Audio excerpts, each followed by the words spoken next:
mga kababayan, sir. This is Jom, the Filipino channel, ang inyo pong lingkod. So today is November 16, 2025. Tayo ngayon ay papunta dito yan. Dali lang pa sa may 2 Earth, sa may Venus PH ba to? 3 sa may Tandang Sura po yan. Tandang Sura, Gregory Street, Charbel Exaggeration. Hindi ko gaano mabasa, dikit-dikit. Charbel Village. Basta Tandang Sura, Quezon City po yan. At dadalhin po natin sa may Sanchez Street, Tinajeros sa Malabon. Okay, magbabalik po tayo mamaya unti. Pag nakuha na po natin sa disclaimer lang po, ang content po natin ay kalsada at hindi ang passenger. Kaya nga naman,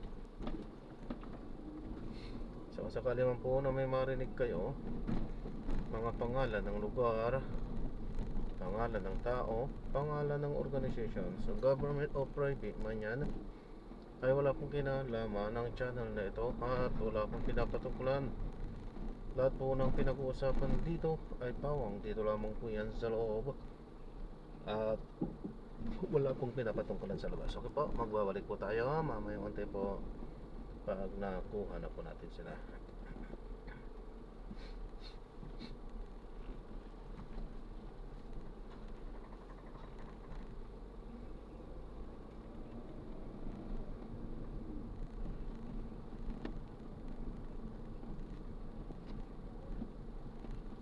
Makinig tayo ng mga nagbabagang balita at mga talakayan habang tayo ay papunta doon sa ating pick-up area.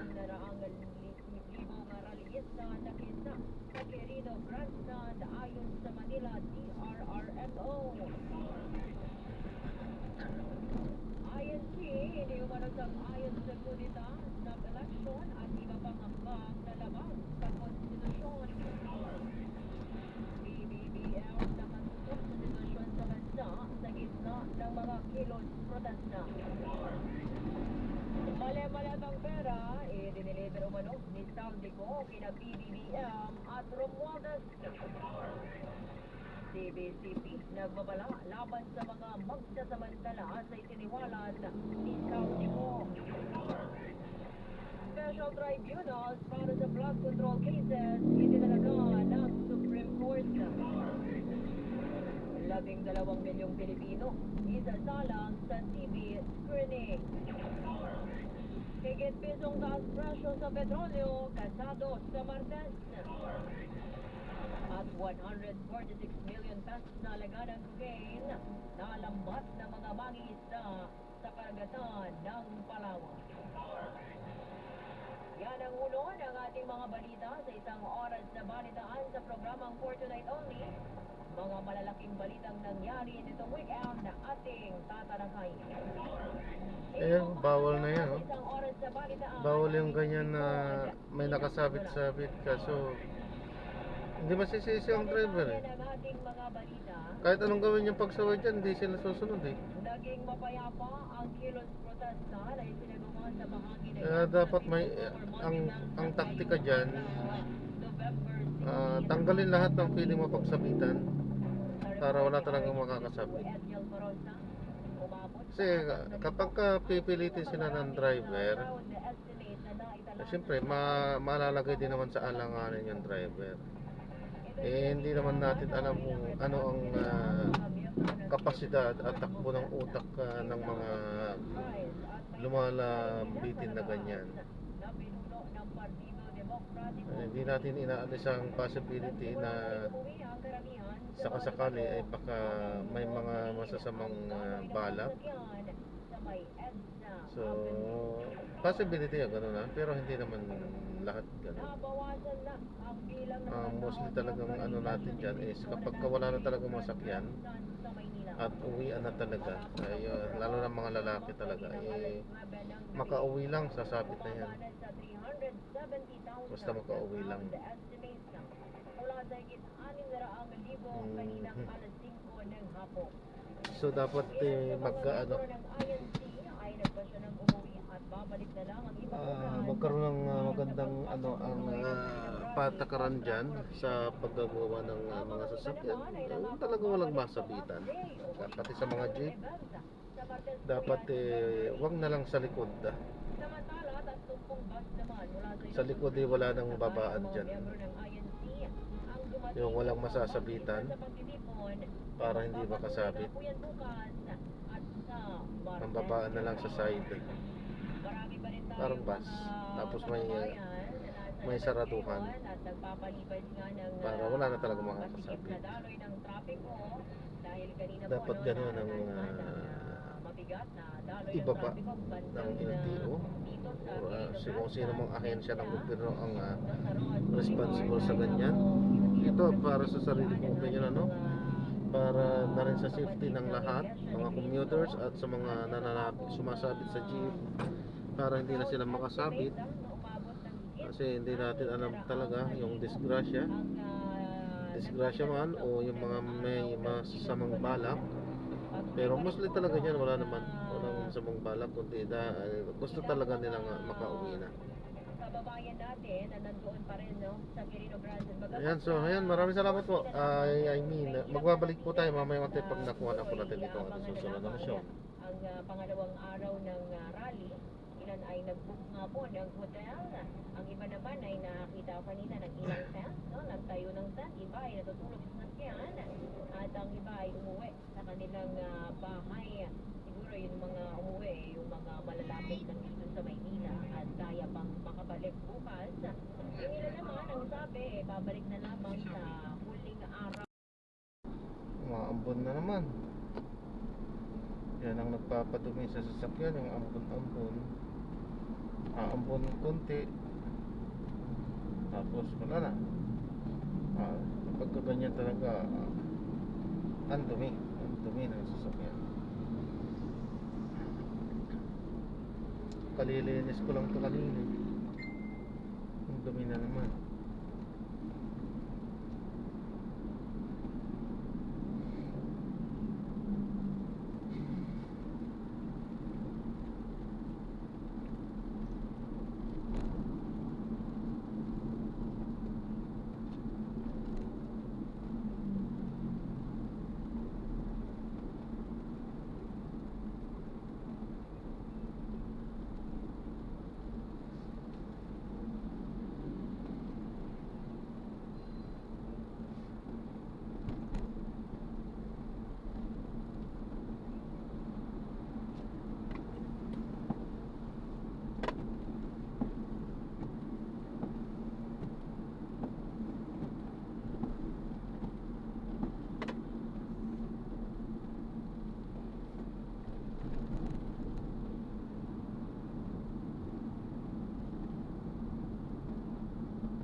Pick up lang po.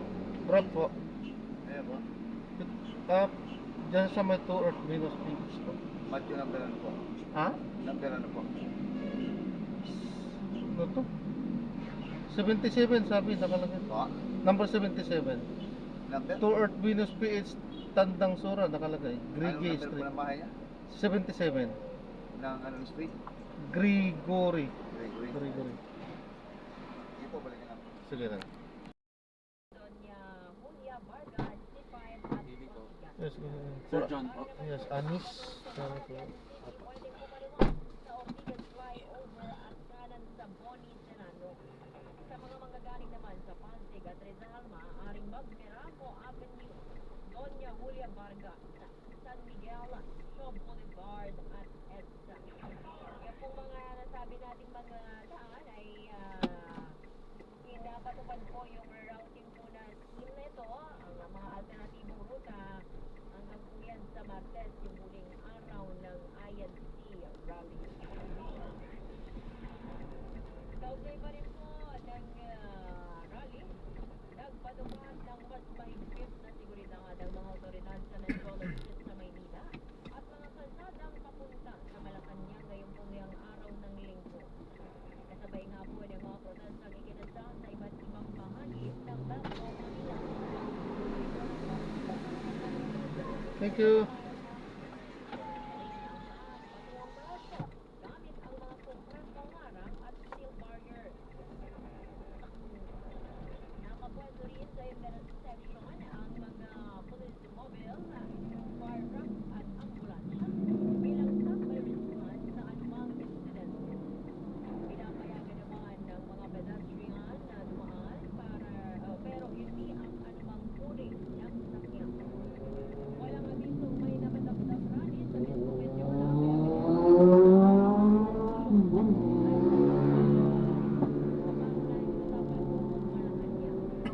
Samantala, nagpapala ang Pilipinas ng pulis laban sa pangalan na maling impormasyon sa social media. May kaguluhan umano sa naturang lugar.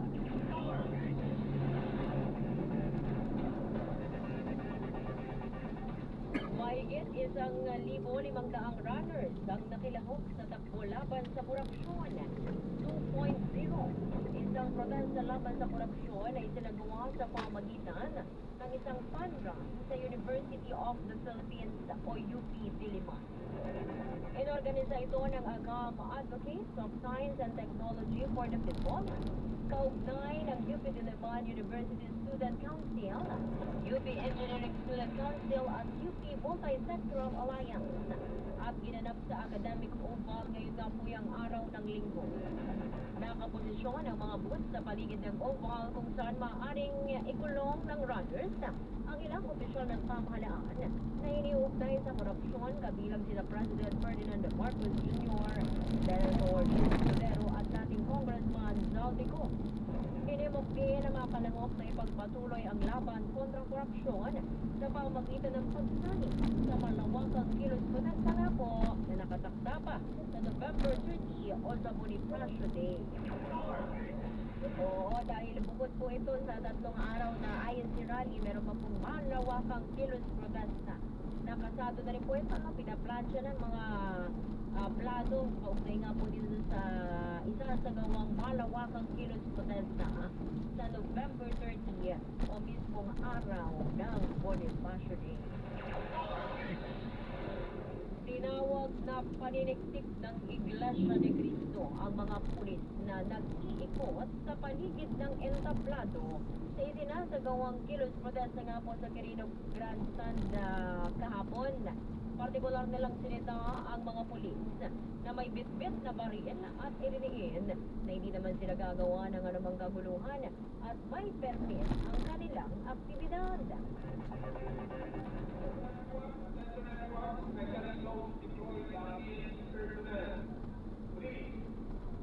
Doon na kayo sa perimeter, outside the perimeter. Kasi doon kayo dapat nagbabantay. Huwag kayong lumalo dahil sa loob ng mga pagkakas dito.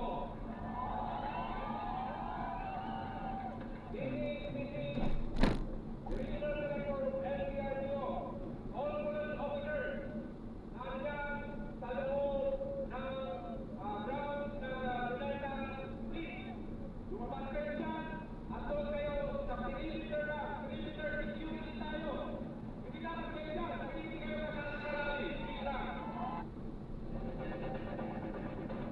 Agad namang tumugon si National Capital Region Police Office Director Major General Anthony Aberin kaugnay ng daing ng mga kapatiran ng INC. Inutusan niya ang kapulisan na huwag humalo sa mga miyembro ng INC at manatili lang sa labas ng perimeter area. Yun po, narinig po natin ay kanina yung isinagawang kilos protesta sa Quirino Grande. Samantala, alamin natin ang sitwasyon dyan sa Luneta. Pumunta kaya ang ating mga kapatid dyan na Iglesia ni Cristo? Wala na ba o kaunti na lang? Sa detalye niya nihatid ni Arch27 Noche Kakasoche. Hindi sana hindi lumakas yung yung di umulan ng ulan dahil sa ngayon ay nakaranas tayo ng ambon sa may Luneta, particular dito sa may paborito mo, yung monumento ng Kalabaw. Uy, ibang tayo ng Kalabaw dito sa harapan ng Rizal Park o Rizal Monumenta. Sa ngayon ay hindi rin sana yung ambon dahil yung iba sulok na dito sa loob ng tent na kanilang itinayo sa Center Island at maging dito sa gilid ng Rojas Boulevard. Yung bilang wala pa, naghihintay pa rin tayo, yung bilang na tumis ng Manila Police District, pero napakanipis na tila. Halos yung mga nakikita natin may mga mangilan-ngilan doon sa may Clinical Stand at yung iba naman dito sa may harapan ng magtayog ni Dr. Jose Rizal. So far wala pa rin tayong natanggap na untoward incident at dahil mayama yung unang araw ng tatlong araw na isa rally ng Iglesia ni Cristo dito sa Quirino Grande. Sabi mo, may mga tent na nakatayo dyan. Marami pa ang talagang nag-overnight na dyan. Parang camping na dyan, At meron bang mga bata na sumali dyan at nag-overnight din? Pamilya, Tina, dahil yung iba ay ayaw unang umuwi. Bukas ng umaga na sila mag-umuwi dahil yung iba kasi dito, hindi naman lahat may service. Ang iba dito, naka-commute lang, Tina, naka-commute lang. At hintay na lang nila pumutok yung araw bukas. So, dito pa rin sila. Yung iba naman ay a-attend pa rin ng fish rally. Fish rally dito sa Quirino Grande. Habang yung iba naman, problema dito, Tina, dahil yung pasintabi, yung portalet. Yun nga tatanungin ko sana Oo, puno-puno na yung portalet. Hindi natin alam kung ito ay i-dispose yung laman or baka magdadala at mapalitan ulit yung bago sa aalisin yung luma. Yan ang problema lagi, yung malinis na palikuran. Ang problema dito yung mga babae sa lalaki o problema sa babae. Oo. At saka kapag magna-number 2 ka, mahirap dyan. Yes.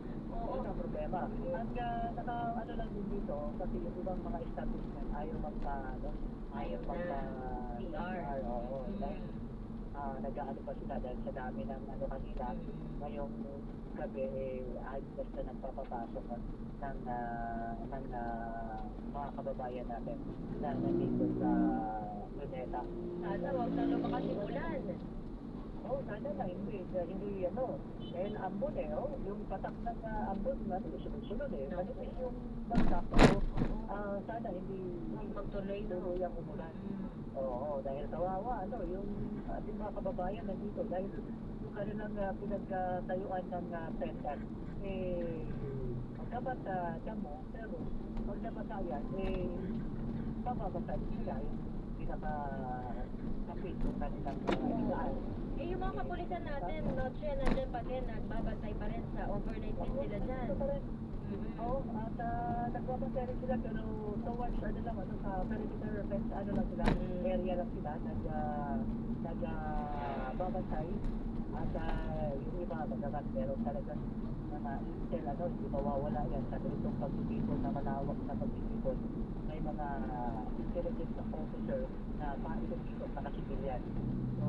So far, wala rin naman wala incident sa kabuhay sa unang araw ng peace rally na magtatapos sa araw ng Martes, November 18. Yan ang sitwasyon sa ating sa 27 at ikakas-Israel, unang at Pilipinas, unang at Pilipinas.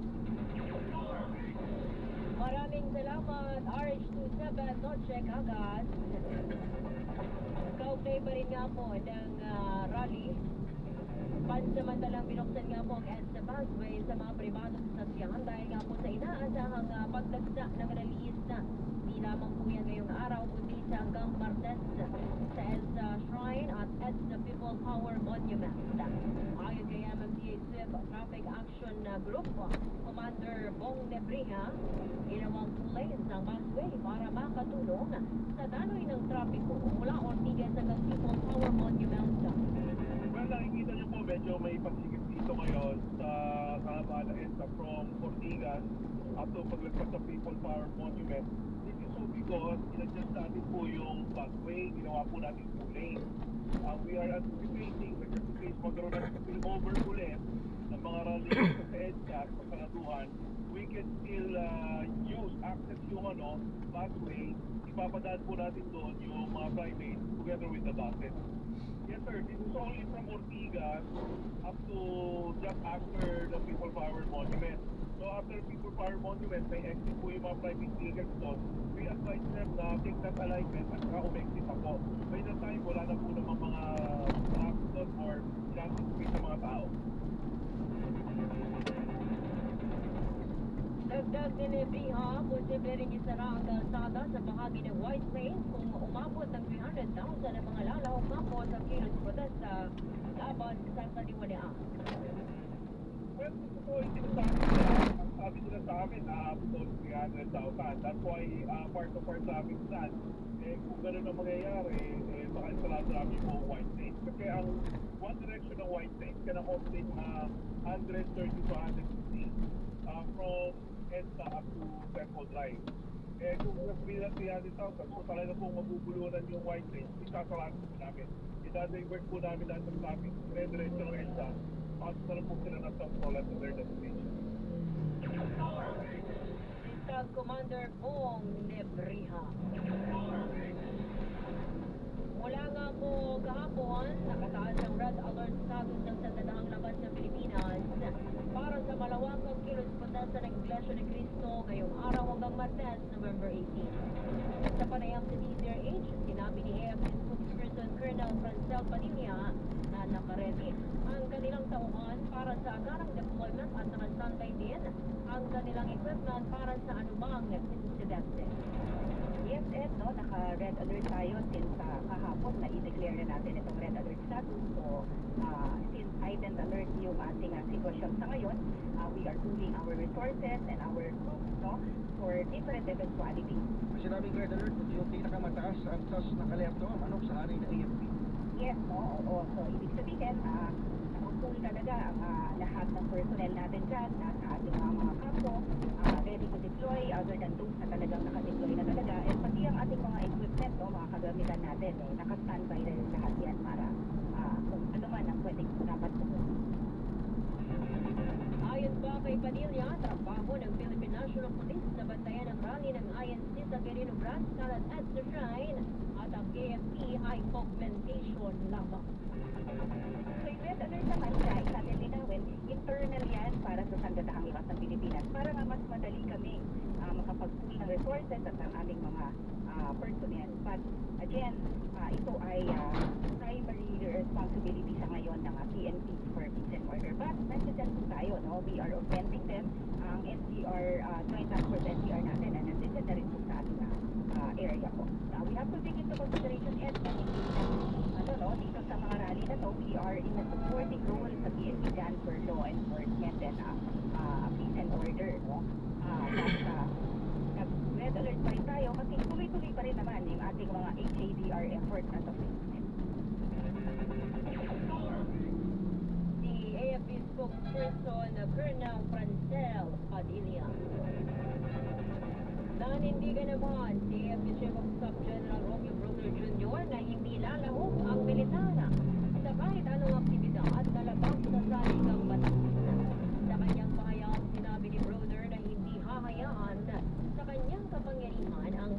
handa ang mga sundalo sa usapin ng destabilisasyon.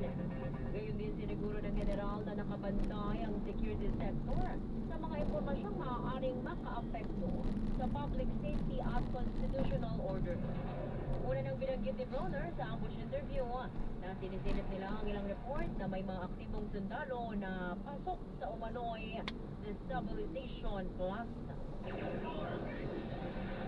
Tiniyak ng hukbong katihan at hukbong dagat ng Pilipinas na nanatili itong tapat sa saligang batas sa kabila ng panibagong ugong ng destabilisasyon sa pamahalaan. Ayon kay Philippine Army Commanding General Lieutenant General Antonio Navarrete, suportado ng hukbo ang commitment ng buong Armed Forces of the Philippines. Handa rin umano ang Army na asistehan ang Philippine National Police para mamimigana ang peace and order sa gitna ng mga kasadong rally habang nagbabantay sa external defense ng bansa. Sa iwalay na pahayag, nanawagan naman si Philippine Navy Flag Officer in Command Vice Admiral Jose Ambrosio Espeleta ng payapa at maayos na protesta. Inimok ni Espeleta ang publiko na maging maingat sa mga nakukuhang impormasyon. Nakatutok mismo si Pangulong Marcos Jr. sa pangkalangatang sitwasyon sa bansa sa pagsisimula nga po ng 3 araw na rally ng Iglesia ni Cristo sa Maynila.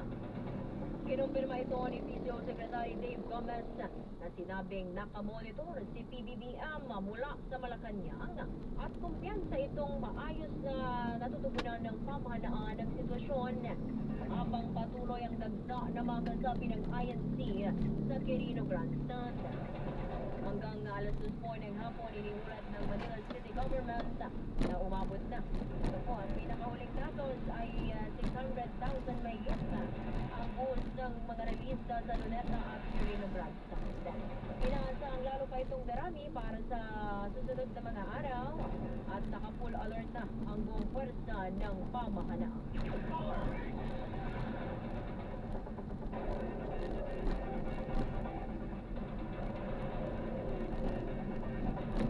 Samantala, ito po, abangan natin itong may panibago na namang nilabas na video nga. Itong si Saldico, kaugnay ng mali-malitang pera na idiniliver daw kina PBBM at Romualdez.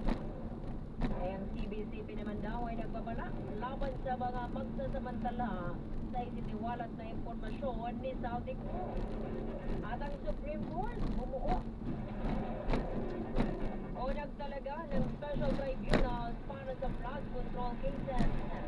Ano pong tuberculosis tumataas daw sa Pilipinas at 12 milyong Pilipino isasalang sa TB screening. Ito badyo sa mga motorista, naku, isa na naman pong taas price sa petrolyo ang namumuro sa susunod na linggo. At ang ating mga mangingisda dyan sa Palawan nakalakpat ng cocaine. Ang detalye po ng mga balitang yan, ihahatid po natin sa pagbabalik ng programang For Tonight Only sa oras na 11:36 na p.m.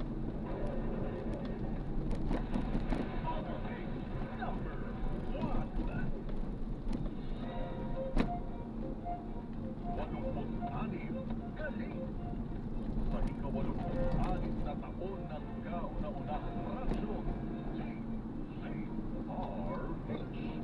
Nasungkit nito ang prestigyosong KBB Golden Dove Award. And the Golden Dove for Best AM Radio Station Metro Manila goes to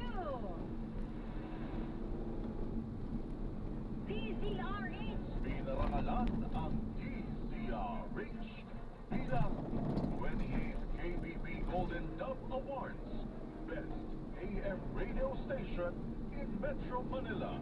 Ang tunay na DZRH lang ang inyong pinagkakatiwalaan. Kaya naman, maraming salamat po sa inyong patuloy na pagtitiwala dahil ang DZRH una sa Pilipinas, una sa Pilipinas.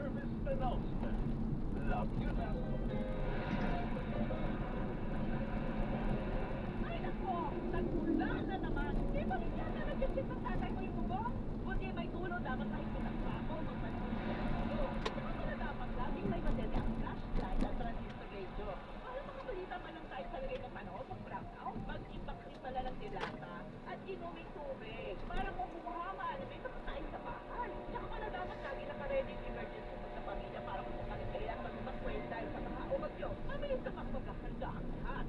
Yun lang. Love you na! Isang paalala, as of the year H.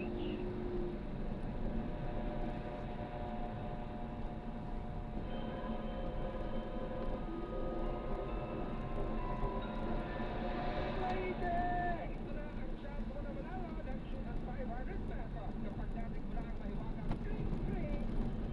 Tignan mo ang iyong cellphone sa kayo na ang susunod na winner sa Sing Sing Panalo Malakas sa telepono. Para sumali, isitahin ang Facebook page ng DRH, bilang parang nagkasita na ang DRH FB page at hintayin ang aming tawag sa telepono. Click na!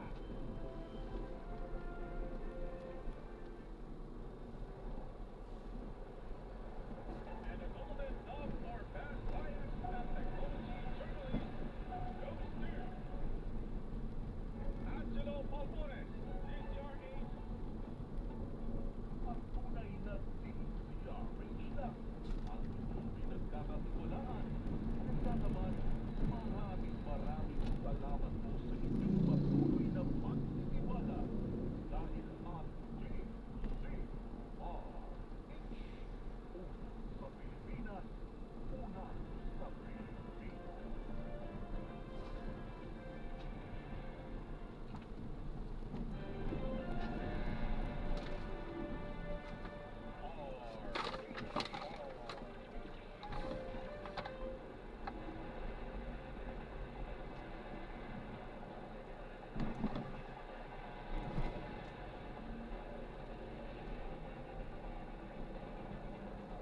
Nagbabalik mo ang programang For Tonight Only sa oras na 11:40 p.m.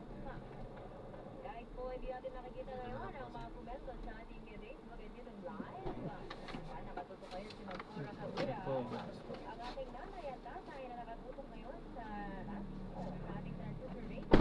Si Tinia at Agustino Lasco. So yun, so na-drop na natin sila. So maraming salamat po sa panonood. Hanggang sa muli po, ingat. God bless. Paalam po. Muna, pansamantala tayo gagawa ng ibang video sa ating susunod na mission.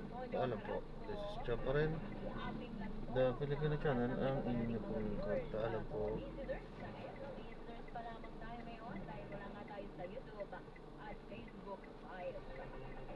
Kaugnay po nito ng isiniwanan, ibinunyag ang paklamo